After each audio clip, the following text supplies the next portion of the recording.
বিসমিল্লাহির রহমানির রহিম। ইন্না আনজালনাহু ফি লাইলাতিল কদরি, নিশ্চয় আমরা তা কোরআন অবতীর্ণ করেছি কদরের রাতে।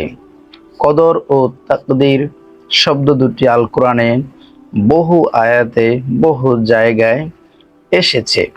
শব্দ দুটির প্রধান তিনটি অর্থ হলো: এক, প্রোগ্রাম, নীতিমালা, বিধিবিধান; দুই, ভাগ্য বা নিয়তি বা বিধিলিপি; তিন, মর্যাদা।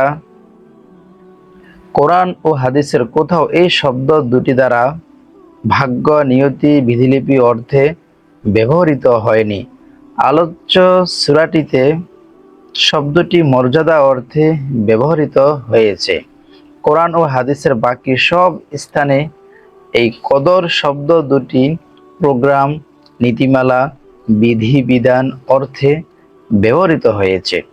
বিস্তারিত তথ্যের জন্য দেখতে পারেন সূরা কদরের 1 থেকে 3 নম্বর আয়াত, সূরা কমরের 49 নম্বর আয়াত, সূরা আলার 3, সূরা নাজমের 39, সূরা আল কাহাফের 29, সূরা রদের 11, সূরা রুমের 41, সূরা নিসার 79 ইত্যাদি নং আয়াতগুলি দেখলেই কদর শব্দের অর্থ, প্রকৃত অর্থ, উদ্দেশ্য, তাৎপর্য আমরা বুঝতে পারবো, জানতে পারবো। ইন্না আনজালনাহু ফি লাইলাতিল কদরি, নিশ্চয় আমরা এই কোরআন অবতীর্ণ করেছি কদরের রাতে। ওয়া মা আদরাকা মা লাইলাতুল কদরি, আর তুমি কি জানো মর্যাদাশীল রাতটি কি? লাইলাতুল কদরি খায়রুম মিন আলফি শাহর, মর্যাদাশীল রাতটি হাজার মাসের চেয়ে শ্রেষ্ঠ রাত। সুবহানাল্লাহ।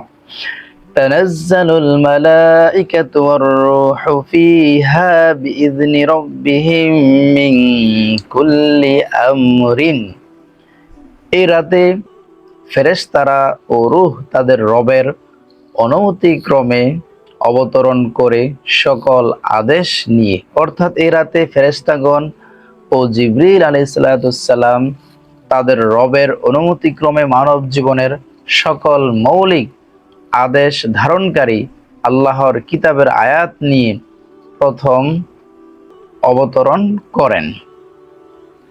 সালামুন হিয়া হাত্তা মাতলাইল ফাজরি, শান্তি এ রাত উষার আবির্ভাব হওয়া পর্যন্ত, অর্থাৎ ফজর পর্যন্ত শান্তির এ রাতটিতে ফেরেশতারা আল্লাহর নির্দেশে তার বান্দাদের কাছে ঘুরে বেড়ান।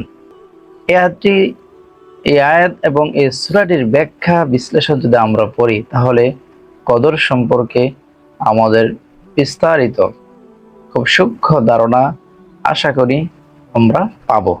সূরা কদরটি মানব জীবনের জন্য অত্যন্ত গুরুত্বপূর্ণ একটি সূরা, কারণ এই সূরাতে আছে পবিত্র কোরআনের নাজিল হওয়ার সময়কাল, কেন নাজিল হয়েছে, কখন নাজিল হয়েছে, এবং বিশেষ করে কদরের গুরুত্ব সম্পর্কে এই সূরাতে আলোচনা করা হয়েছে।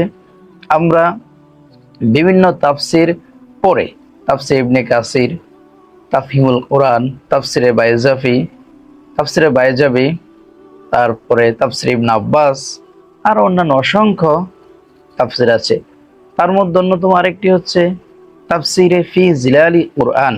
এই তাফসিরগুলো আমরা যদি পড়ি, আশা করি এই সূরা কদর সম্পর্কে আমরা ডিটেইলস বিস্তারিত জানতে পারবো, যা আমাদের জীবনের জন্য, জীবনে চলার জন্য, ব্যক্তি সমাজ জীবনকে পরিবর্তন করার জন্য অত্যন্ত কার্যকরী ভূমিকা রাখবে বলে আশা করি।